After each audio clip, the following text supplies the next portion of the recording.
नमस्कार, बंजारा बीट्स में आपका स्वागत है। मैं हूं ज्योति प्रकाश खरी।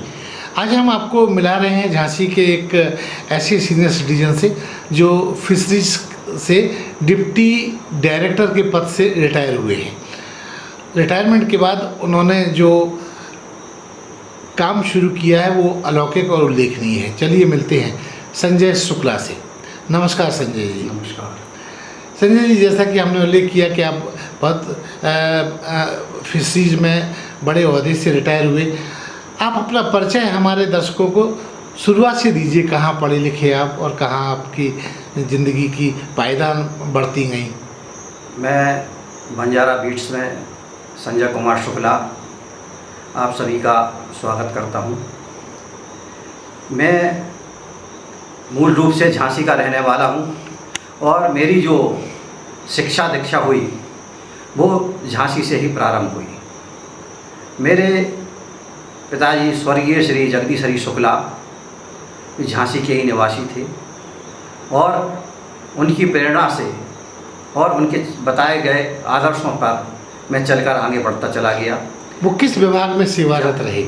झांसी में वो रेलवे विभाग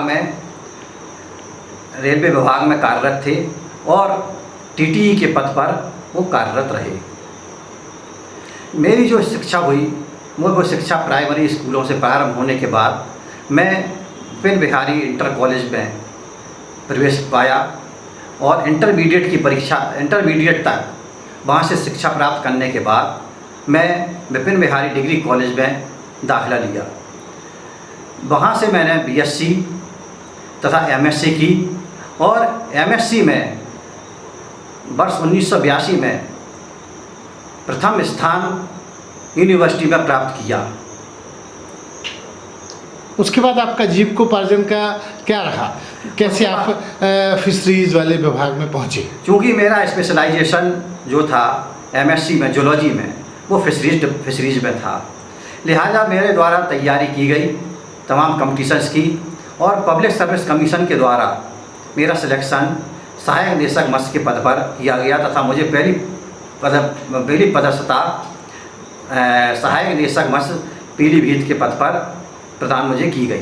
शुक्ला जी, इस पूरे सिनेरियो में आप कहाँ कहाँ पोस्टेड रहे, उसके बारे में जानकारी हमारे दर्शकों को दीजिए। मत्स्य विभाग में चूँकि मेरा जो कार्यक्षेत्र था वो संपूर्ण उत्तर प्रदेश था और उत्तर प्रदेश के तमाम जनपदों में शाहजहाँपुर, पीलीभीत, गोरखपुर, आजमगढ़, कानपुर और लखनऊ और अंत में मैं लखनऊ में के निदेशालय से उप निदेशक मत्स्य के पद से वहाँ से मैं सेवानिवृत्त हुआ हूँ। कार्य के दौरान आपने विभाग के लिए कुछ अचीवमेंट भी किए, उनका भी उल्लेख हमारे दर्शकों से कीजिए। मत्स्य विभाग में आने के बाद मेरे मन में एक धारणा थी कि हमेशा कुछ नया करना चाहिए। मैं जब 2003 में एक प्रशिक्षण के दौरान आंध्र प्रदेश में काकीनाडा गया। काकीनाडा में वहाँ पर हमने किसानों को झींगा पालते हुए देखा, फ्रेश वाटर प्रॉन था वो। मेरे दिमाग में भी एक विचार आया कि अगर आंध्र प्रदेश में प्रॉन हो सकता है तो यूपी में फ्रेश वाटर प्रॉन क्यों नहीं हो सकता।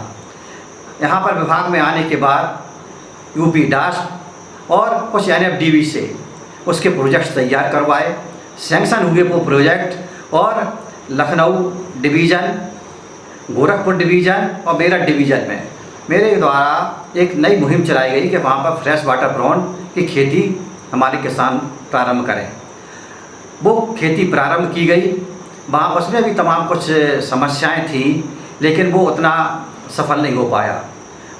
इसके उपरांत मैं जब 2007 में पुनः काकीनाडा गया ट्रेनिंग में, तो वहाँ पर मैंने देखा कि वहाँ पर जब दाना डालते थे मछलियों को तो मछलियाँ तालाब में इतनी बड़ी संख्या में आती थी जो हमें यूपी में कभी दिखती नहीं थी।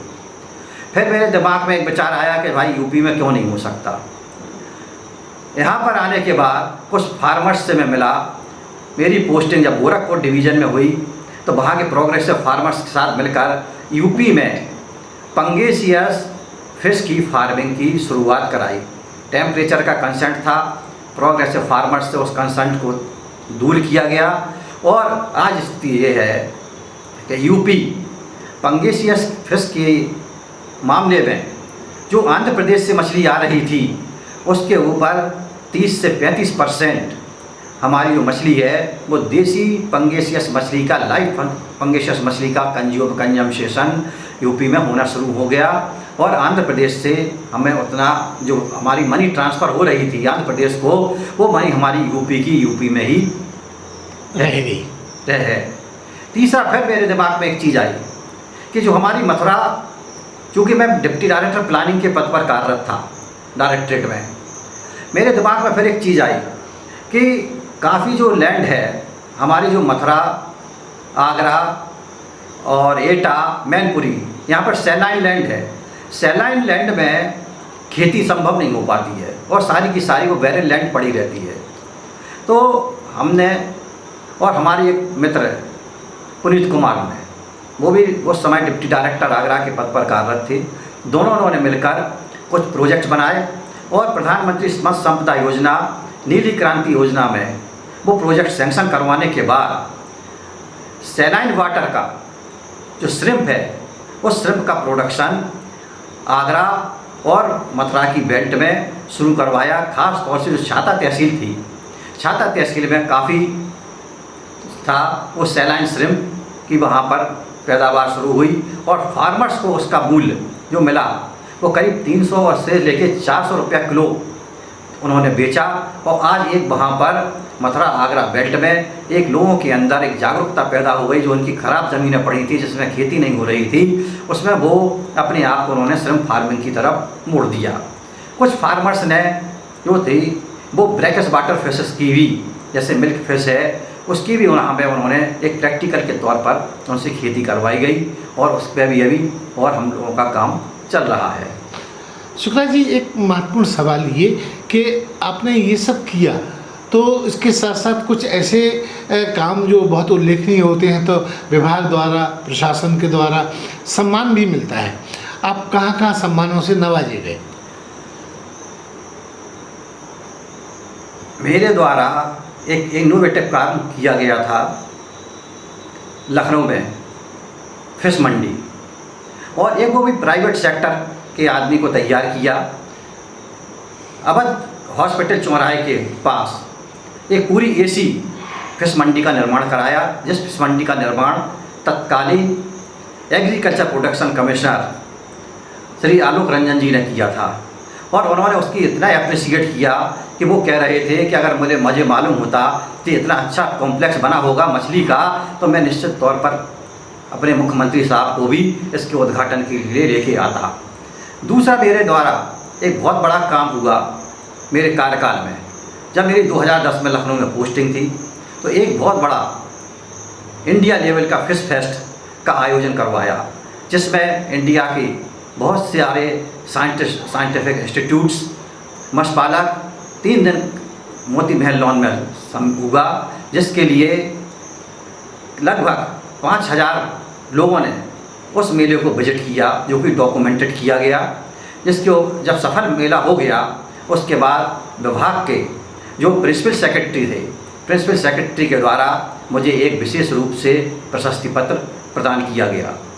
फिश मंडी के लिए हमारे जो डायरेक्टर थे, डायरेक्टर के द्वारा मुझको एक विशेष प्रशस्ति पत्र प्रदान किया गया। शुक्ला जी, आपने अपने परिवार के बारे में बताइए, क्योंकि ये तो आपका कार्य के क्षेत्र का मुद्दा हो गया। आपके अपने परिवार में कौन कौन है? मेरे परिवार में मेरे धर्मपत्नी हैं जो कि गृहिणी हैं। क्या शुभ नाम है? उनका नाम है श्रीमती सुखा शुक्ला। मेरे 2 बेटे हैं। एक बेटा मेरा जो शशांक शुक्ला है वो इस समय आयरलैंड में सिस्को कंपनी में पोस्टेड है। दूसरा बेटा है वो इस समय भारत पेट्रोलियम कॉरपोरेशन में बॉम्बे में सीनियर मैनेजर के पद पर कार्यरत है। शुक्ला जी, आपसे अगर ये पूछा जाए कि अब आपके, चूँकि आप रिटायर हो गए और आपने बताया कि आप 35 साल आपने फिशरीज को दिए, रिटायरमेंट के बाद आपकी ज़िंदगी में क्या अलौकिक परिवर्तन हुआ जो आज आप जी रहे हैं बहुत उत्साह और उन्माद के साथ? रिटायरमेंट के बाद एक हमारी इच्छा थी कि समाज के लिए भी कुछ काम किया जाए। मेरा लिखने पढ़ने का भी शौक़ शुरू से रहा। कुछ मैं लिखता रहा, कुछ मैंने किताबों में एक किताब मेरी जो थी वो फिशरीज इन Uttar Pradesh, national fisheries development board के द्वारा इस किताब को प्रकाशित किया गया था। उस किताब में मेरा एक बुक चैप्टर इंक्लूड किया गया जी। इसके अतिरिक्त कुछ चूँकि पढ़ने का शौक़ ही था तो एक दिमाग में प्रेरणा मिली कि हमारे जो धार्मिक ग्रंथ हैं, धार्मिक ग्रंथों में ही मछली का वर्णन आता है, उल्लेख आता है।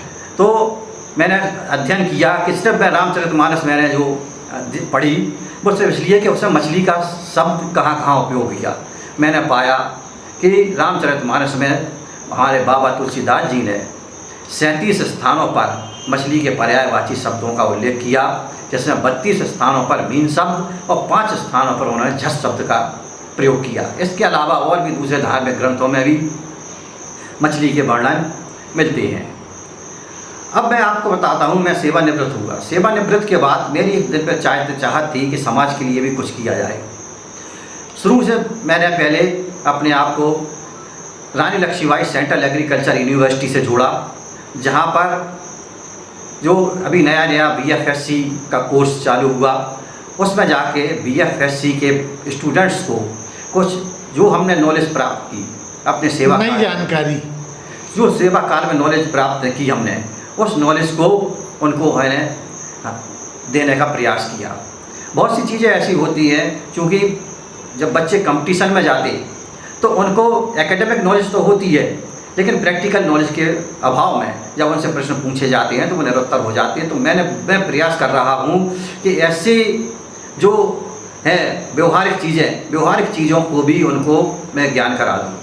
दूसरा, मैंने थोड़ा बहुत अपने आप को वृक्षारोपण कार्यक्रमों से भी जोड़ा। मेरी एक शुरू से आदत रही, जब डिपार्टमेंट में था तो काफ़ी वृक्षारोपण के प्रोग्राम किया करता था।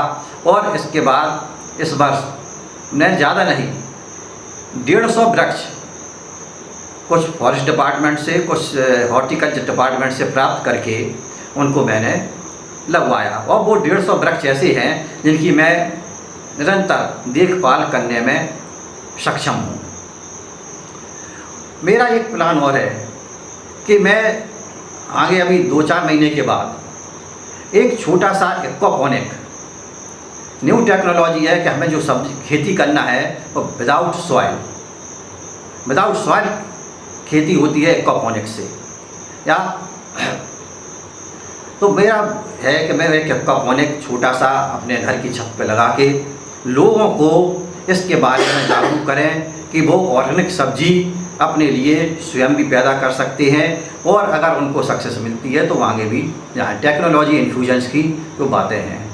शुक्ला जी, इसके अलावा भी आपके कुछ प्रोजेक्ट्स हैं, जैसे बहुत सारी संस्थाओं के साथ आपने कोलैबोरेट करके कुछ ज़रूरतमंदों को भोजन उपलब्ध कराना, उसके बारे में भी संक्षिप्त जानकारी दी। मैं इसके बाद में, चूँकि मुझे प्रेरणा मिली, मैं जब लखनऊ पोस्टेड था तो मैं डॉक्टर राम मनोहर लोहिया हॉस्पिटल में कुछ लोगों को भोजन कराते देखता था, संस्थाएँ आती थी। यहाँ पर भी मेरा एक विचार था कि इसी तरह के कार्य होना चाहिए। तो मुझे एक कुंज सेवा दल नाम की जो राजबिहारी राय साहब चला रहे हैं, उनसे मेरा एक्सपोजर हुआ।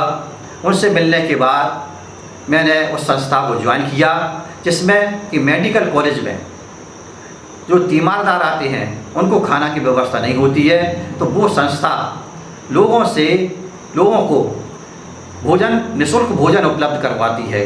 दोनों टाइम उनको करीब 200-250 आदमियों को हमारी जो संस्था है वो निःशुल्क भोजन उपलब्ध करा रही है। शुक्ला जी, अगर ऐसा पूछा जाए कि ये तो आपका सीनियर सिटीजन होने के नाते एक बहुत बढ़िया सिनेरियो आपने बनाया खुद की व्यस्तता के लिए, अब और आपके नए क्या प्रोजेक्ट्स हैं जिनमें आप लोगों को करके धमाका पैदा कर सकते हैं, इंस्पिरेशन दे सकते हैं?